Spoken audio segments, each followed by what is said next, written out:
Today, it's very, very important, my man, that we're going to be speaking about all the different investment options. Because you and I, essentially, like in the last 6 months, we've been on approximately 200 Zoom calls or video calls or face-to-face meetings talking about the same stuff with our clients, right? And the question that we get, probably just right after about how's the market, the next question is, well, okay, I'm ready to invest. Where do I put my money? Yeah. And what type of properties? So you and I personally together have invested a lot into pre-construction, condos, and we'll talk about the benefits and then things to consider with each type. We're going to talk about resale condos, so condos already on the market. We'll talk about single family homes, well, essentially that have like two doors. We'll talk a little bit about student housing. So we're going to jump back and forth. I know you want to touch on the commercial investing, but most commonly what we're seeing in the greater Toronto area right now is the pre-construction stuff. So let's start there, and then it's kind of neat, right, buddy, that we're gonna walk through like the initial investment of a pre-construction. So well, I think it's important. Why have you always liked it, man? So, you're talking pre-construction right now? Pre-construction condo investing. Well, pre-construction is just a really easy route to take. And when I say easy, I don't mean it's something for beginners or something like that. Easy meaning it's not as capital intensive as other asset classes or other types of investing. You're still using the extreme power of leverage, and you're even extending the actual leverage, the 20% down that you're going to be putting, even that spread over time. It's almost like a sub-leverage, eh? Like you're leveraging the you have the purchase price and then minus the down payment on any other type of investment. You're not, if something's priced at $500,000, you're not investing $500,000. It's 20% of that. You're investing your $100,000, obviously plus closing costs. But with pre-construction, it's so nice because you get that ability for that 20% to be laid out over 2 years, 2.5 years. And that depends on again, like I said the word easy earlier. Yeah. Passive, right? And I just don't want that to be misconstrued. Yeah. Who you work with, and there's plenty of excellent people to work with. Our group is considered a platinum group in the city of Toronto. It doesn't matter where our audience is. Every city has an elite group of brokers that excel in this field, that is involved and have relationship with developers and builders. And why is that important? Why is that important to the viewer and the listener, someone that's never heard about pre-construction? So you know what? I'm not going to talk about Toronto. Yeah, in general. Let's talk about the investment class. We can go into Toronto the last segment, because it's important. For sure. But let's talk about pre-construction.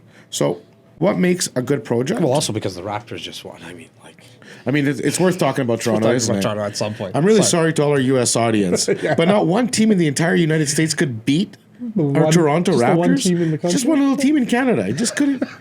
Don't hate us. Don't put any comments below, please. I'm gonna bring you back. Investment class. The investment class of pre-construction. You're based. So let's start right from the top. Pre-construction. You're buying an asset off a floor plan. The things that you need to know are the location of where it's being built. What are the area influences? Is there employers? Is there transit? Is there healthcare?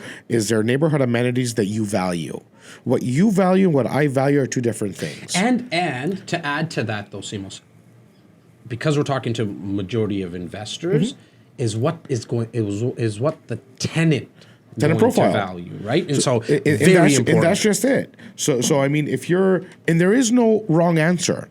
Like you can invest in a low income area, you can invest in a middle class area, you can invest in a high end area. The only thing that's different is price. The fundamentals of real estate never change. In a low income neighborhood, people need housing, people have needs, their kids go to school just like your kid. It doesn't matter. Whatever area you choose to invest in, it's the principles that make or break the investment. Is there a requirement for more housing? Definitely. What is the vacancy rate? What are the area influences? Is the investment that is slated to be completed in line with those things that you value as an investor? And it's very easy to get this information. Like, Google it. You can Google vacancy rate in an area. It might not be like right bang on, but you'll get a good idea. So you don't have to overthink any of these things, right? Like You can Google to see what amenities are going to be around, what amenities are around right now. Correct. Right? So I want to make sure that anyone listening, like, this is a lot of a lot of these things you can get on your own as well. Yeah, so I think with the audience and anybody starting out or not starting out that needs it to improve on, it's not a matter of having access to information. We live in 2019 where any search engine for that matter has so much data. The government websites, the banking website, the real estate websites, there is access to any and all data. It's just what questions are you asking and do you have the patience to do it right? Right.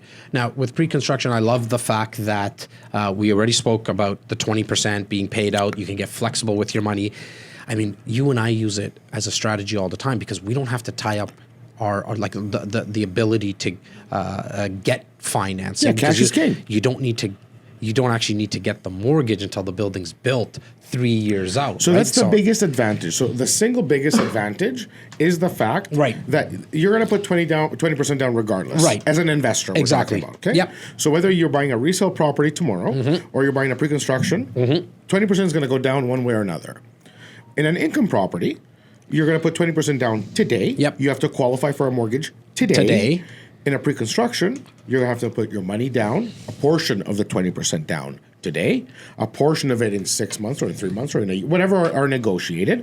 But the bottom line is it's done over time. Yep. And the actual qualification for the mortgage, the actual I shouldn't say that.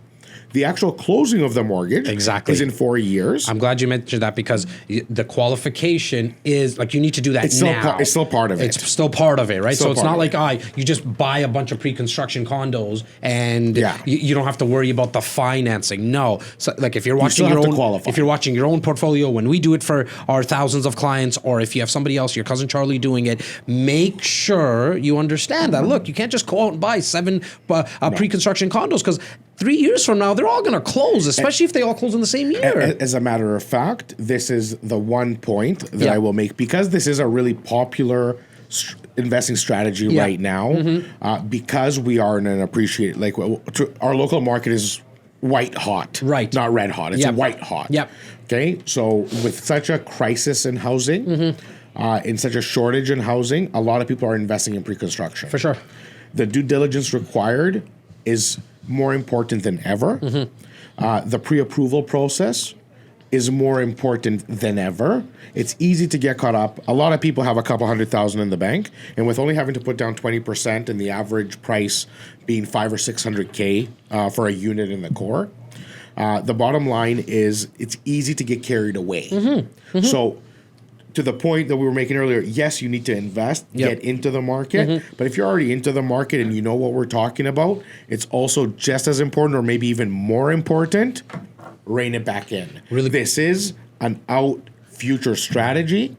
Nobody controls the future. Nobody has a crystal ball. Run away from them if they tell you that they do. No doubt about it. Right? The most important is to be responsible, to have a well-diversified portfolio. You should, in my opinion, you should have a pre-construction investment in your portfolio, but you do have to be the appropriate candidate.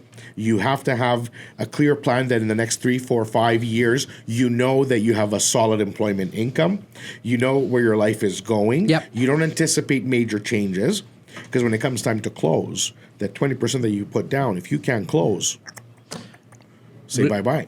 In terms of due diligence, when you're looking at a pre-construction, make sure that Simeon mentioned all the stuff about the location, but you also want to look at the builder, make sure they have a good reputation, because we do see projects get canceled. Let's make a point to that. Right? Well, we see projects getting canceled for numerous amount of reasons, right? We're living it right now. 100%. We're living it right now. And the due diligence on the builder is something that is like high priority. High priority. Then you want to look at the incentives that are being offered to you as an investor, and you want to have the assignment, the ability to lease during occupancy, and you want to cap developments. Anything I missed there? Anything else, man? I don't think so. I mean, the ability to lease during occupancy is huge. Yep. The ability to assign the unit in the case that life does happen and put you in a funny position. Yep. You need to have the ability to move the unit, Yep. flip the paper. Yep. Basically, just assign Yep. your agreement to somebody else who can close on it and get you out of that hot potato situation, right?